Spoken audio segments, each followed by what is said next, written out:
কেমন ছিলেন হযরত ওমর রাদিয়াল্লাহু তাআলা আনহু। আমাদের দেশে যেরকম শিশু বাচ্চারা যদি খানা না খায়, শিশু বাচ্চারা যদি খাবার না খায়, তাহলে তাদেরকে এই বলে ভয় দেখানো হয়, তাড়াতাড়ি খাবার খাও, বাপ চলে আসবে, তাড়াতাড়ি খাবার খাও, ভূত আসবে, ভূত। কিন্তু সুবহানাল্লাহ, মদিনায় হযরত ওমর রাদিয়াল্লাহু তাআলা আনহুর ভীতি এত প্রখর ছিল, যখন মদিনায় কোনো বাচ্চারা খাবার না খেত, তখন মায়েরা বাচ্চাদেরকে ভয় দেখাতো, তাড়াতাড়ি খাবার খাও, ওমর রাদিয়াল্লাহু তাআলা আনহু চলে আসবে। সুবহানাল্লাহ, সুবহানাল্লাহ। আর হযরত ওমর রাদিয়াল্লাহু তাআলা আনহু কেমন ছিল তার ঈমান, কেমন ছিল তার তাকওয়া। হযরত ওমর রাদিয়াল্লাহু তাআলা আনহু বলে, যদি বিষয়টি এমন হয় সমগ্র দুনিয়ার সমস্ত মানুষ জাহান্নামে চলে যাবে, একজন ব্যক্তি মাত্র জান্নাতে যাবে, তাহলে আমি উমরের এই আশা আছে যে সেই একজন জান্নাতি হব আমি। আবার এই কথা বলে যে যদি এমন ঘোষণা হয় সমগ্র দুনিয়ার সমস্ত মানুষ জান্নাতে চলে যাবে, একজন মাত্র জাহান্নামে যাবে, আমি ওমর ভয় করি যে হয়তো সেই ব্যক্তি আমিও হতে পারি। সুবহানাল্লাহ, কেমন ঈমান ছিল হযরত ওমর রাদিয়াল্লাহু তাআলা আনহুর। রাসূলুল্লাহ সাল্লাল্লাহু আলাইহি ওয়াসাল্লাম যখন মদিনায় ছিলেন, মদিনায় অনেকগুলো মুনাফিক ছিল। তো কে মুনাফিক কে মুমিন, এই কথা আল্লাহ তাআলা রাসূল সাল্লাল্লাহু আলাইহি ওয়াসাল্লামকে জানিয়ে দিয়েছেন। আর রাসূল সাল্লাল্লাহু আলাইহি ওয়াসাল্লাম মুনাফিকদের সংবাদ সবাইকে জানান নাই। হযরত আবু বকর সিদ্দিক রাদিয়াল্লাহু তাআলা আনহুকে রাসূল জানান নাই যে কে কে মুনাফিক। হযরত ওমর রাদিয়াল্লাহু তাআলা আনহুকে রাসূল জানিয়ে যান নাই যে কে কে মুনাফিক। রাসূলুল্লাহ সাল্লাল্লাহু আলাইহি ওয়াসাল্লাম মাত্র একজন সাহাবীকে একটা লিস্ট দিয়ে গিয়েছিলেন যে মদিনার মধ্যে এরা হলেন মুনাফিক। সেই সাহাবীর নাম হযরত হুযায়ফা রাদিয়াল্লাহু তাআলা আনহু। তো রাসূলুল্লাহ সাল্লাল্লাহু আলাইহি ওয়াসাল্লামের যখন ইন্তেকাল হয়ে যায়, রাসূলের ইন্তেকালের পরে হযরত ওমর রাদিয়াল্লাহু তাআলা আনহু যখন খেলাফতের দায়িত্ব পান, তখন হযরত ওমর রাদিয়াল্লাহু তাআলা আনহু হযরত হুযায়ফা রাদিয়াল্লাহু তাআলা আনহুর কাছে চলে যান। হযরত হুযায়ফা রাদিয়াল্লাহু তাআলা আনহুর কাছে গিয়ে বলে, হে হুযায়ফা, দেখো তো মুনাফিকদের লিস্টের মধ্যে আমি ওমরের নাম আছে কিনা। সুবহানাল্লাহ, সুবহানাল্লাহ।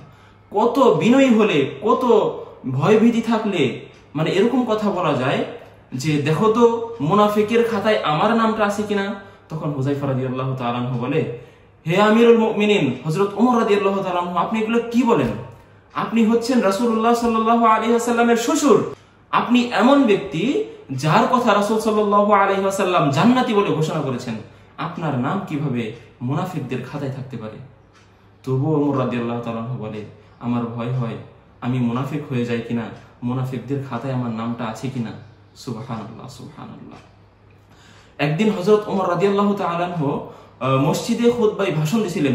শুক্রবার জুমার খুতবায় ওমর রাদিয়াল্লাহু তাআলা আনহু ভাষণ দিচ্ছিলেন। এমন সময় খুতবা চলাকালীন হঠাৎ ওমর রাদিয়াল্লাহু তাআলা আনহু বলে উঠলেন, ইয়া সারিয়াতুল জাবাল, ইয়া সারিয়াতুল জাবাল। উচ্চ স্বরে বিকট আওয়াজে এই কথাটা বললেন হযরত ওমর রাদিয়াল্লাহু তাআলা আনহু। তখন উপস্থিত সাহাবায়ে কেরাম, উপস্থিত জনতা এটা বুঝতে পারলেন না যে এমন একটা কথা ওমর রাদিয়াল্লাহু তাআলা আনহু বললেন যেই কথার সাথে আগেরও মিল নাই, পরেরও মিল নাই, মানে মাঝখানে একটা আলাদা বাক্য বললেন, ইয়া সারিয়াতুল জাবাল। তখন সাহাবায়ে কেরাম বুঝতে পারলেন না ঘটনা কি, ইয়া সারিয়াতুল জাবাল বলার কারণ কি। সাহাবায়ে কেরাম হযরত ওমর রাদিয়াল্লাহু তাআলা আনহুকে জিজ্ঞেস করলেন, হে আমিরুল মুমিনিন, আপনি খুতবা চলাকালীন হঠাৎ বলে উঠলেন ইয়া সারিয়াতুল জাবাল, কারণ কি? কারণ জানতে চাই, আমরা বুঝলাম না। তখন ওমর রাদিয়াল্লাহু তাআলা আনহু বলে, কিছুদিন আগে আমি একটি যুদ্ধ দল পাঠিয়েছিলাম পারস্যে, বর্তমান যেটাকে বলা হয় ইরান, পারস্যে আমি একটি যুদ্ধ দল পাঠিয়েছিলাম। তো সেখানে যুদ্ধ চলাকালীন আমার সেই মুসলমানদের উপর হঠাৎ বিধর্মীরা আক্রমণ করে। তো সেই আক্রমণে মুসলমানরা ছত্রভঙ্গ হয়ে যায়, এদিক সেদিক দৌড়াদৌড়ি করতে থাকে। তো মুসলমানদের যিনি আমির ছিলেন, তো সে তার সামনে দুইটা পথ খোলা ছিল, হয়তো উপত্যকা, ডান দিকে ছিল উপত্যকা, হয়তো সেই উপত্যকায় যাবে, অথবা বাম দিকে ছিল পাহাড়, আর পাহাড়ের রাস্তা ছিল কঠিন। তো সেই যুদ্ধের যিনি আমির ছিলেন, তো তিনি যাচ্ছিলেন সেই উপত্যকার দিকে যাওয়াটা ছিল সহজ, পাহাড়ে যাওয়া ছিল কঠিন। তো যখন সে সেই উপত্যকার দিকে যাচ্ছিল, ওমর রাদিয়াল্লাহু তাআলা আনহু বলে, আমি তাদেরকে সতর্ক করলাম যে ইয়া সারিয়াতুল জাবাল, তোমরা পাহাড়ের দিকে যাও, হে যুদ্ধ দল, হে যুদ্ধ সেনাবাহিনী, তোমরা ওই উপত্যকার দিকে যাও না। যদি তোমরা উপত্যকার দিকে যাও তাহলে বিধর্মীরা তোমাদেরকে হত্যা করে ফেলবে, তোমরা পাহাড়ের দিকে যাও। তো তখন ওই উপস্থিত জনতার মধ্যে যারা যারা ছিল মুনাফিক, এই মুনাফিকরা মনে মনে বলে, পেয়েছি এক সুযোগ। এরকম গল্প কাহিনী বলেন, পেয়েছি এক সুযোগ। তো যখন যুদ্ধ দল আসবে তাদেরকে জিজ্ঞেস করবে এই আওয়াজটা তারা শুনেছে কিনা।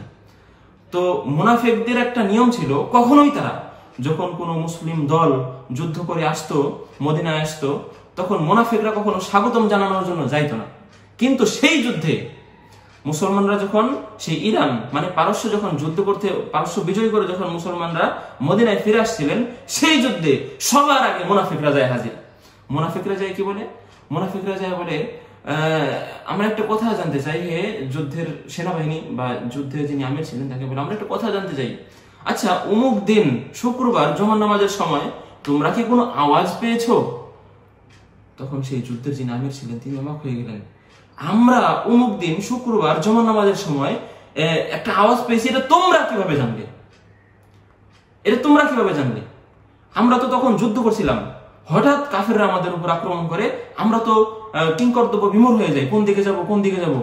তখন আমরা মনে মনে ভাবছিলাম যে আমরা ওই উপত্যকার দিকে যাব, ডান দিকে ছিল উপত্যকা, উপত্যকায় যাওয়াটা ছিল সহজ, আমরা মনে মনে ভাবছিলাম যে উপত্যকার দিকে যাব। কিন্তু হঠাৎ একটা গাম্ভীর্য আওয়াজ, একটা উঁচু আওয়াজ আমাদেরকে সতর্ক করে বলল, ইয়া সারিয়াতুল জাবাল, তোমরা ওই পাহাড়ের দিকে যাও, তোমরা ওই পাহাড়ের দিকে যাও। এই আওয়াজটা আমরা শুনেছি, আমাদের কাছে মনে হয়েছিল আওয়াজটা হযরত ওমর রাদিয়াল্লাহু তাআলা আনহুর। আমরা এই আওয়াজটা শুনেছি, কিন্তু আশ্চর্যের বিষয়, তোমরা মদিনায় থেকে ওই আওয়াজের কথা তোমরা কিভাবে জানলে? তখন সেই মুনাফিকরা সতর্ক হয়ে গেল, না, হযরত ওমর রাদিয়াল্লাহু তাআলা আনহু ভুল কিছু বলে নাই, হযরত ওমর রাদিয়াল্লাহু তাআলা আনহু যেটা বলেছিলেন জুমার খুতবা চলাকালীন সেটা ঠিকই বলেছিলেন। সুবহানাল্লাহ! কেমন ছিল হযরত ওমর রাদিয়াল্লাহু তাআলা আনহুর ঈমান! সুবহানাল্লাহ, সুবহানাল্লাহ।